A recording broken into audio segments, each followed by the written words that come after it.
So the 6,000 and 9,000 rupee price bracket seem to be the new battleground for smartphone makers. We saw Xiaomi announcing the Redmi 6 and the 6A, and Asus announcing the Zenfone Lite L1 and the Max M1. Now Lenovo has also announced the A5 and the K9, and the K9 got our attention. It is a pretty decent looking smartphone with glass back and the only phone to come with Type-C USB. You're watching India Today Tech, I'm Rahul Sethi, and let's take a look at the Lenovo K9 and is it a best buy at 9,000 rupees. At least in terms of looks and design, the Lenovo K9 gives all of the smartphones in its price segment a run for their money.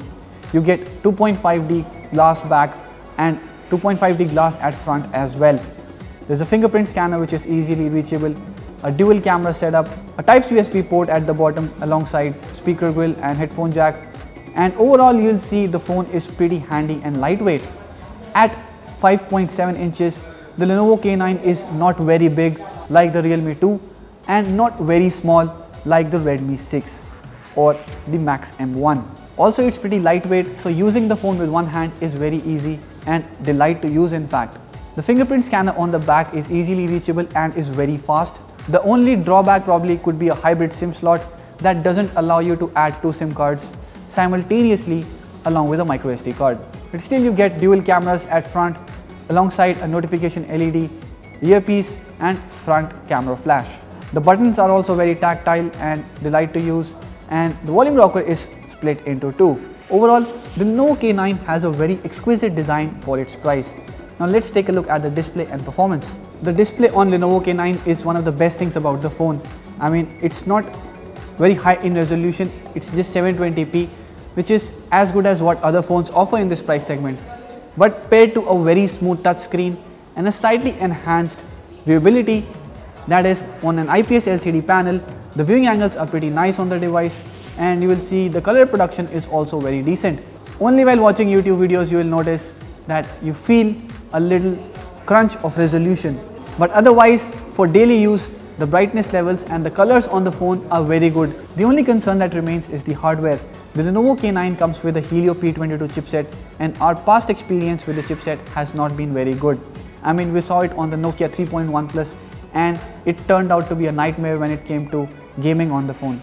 Also, we saw it on Redmi 6, which is not the smoothest Redmi phone we have seen in a while. In that regard, the Lenovo K9 didn't turn out to be that bad. I mean, we did not do any extensive gaming on the device, but the interface is very smooth and games like Subway Surfer work fine.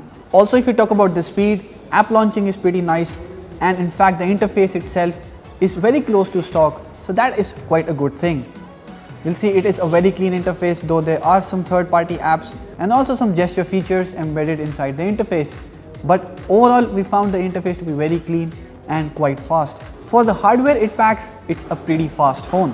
As for charging, Lenovo K9 does not support fast charging, but it does come with a 10-watt adapter, which means that charging will be faster than conventional 5-volt adapters, but it will not be as fast as what you get on phones like Motorola One Power, for example.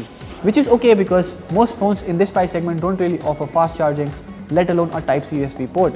From 0 to 40, the phone takes about 40 minutes, and to charge fully from 0 to 100, it takes about 1 hour 45 minutes. Now the Lenovo K9 has dual cameras both at the front and the back, but like I said previously, giving more cameras doesn't make a phone better at taking photos. Though Lenovo K9 takes decent shots in good light, the colors are quite crisp, and the autofocus or the object outlines, as you will notice, are pretty sharp.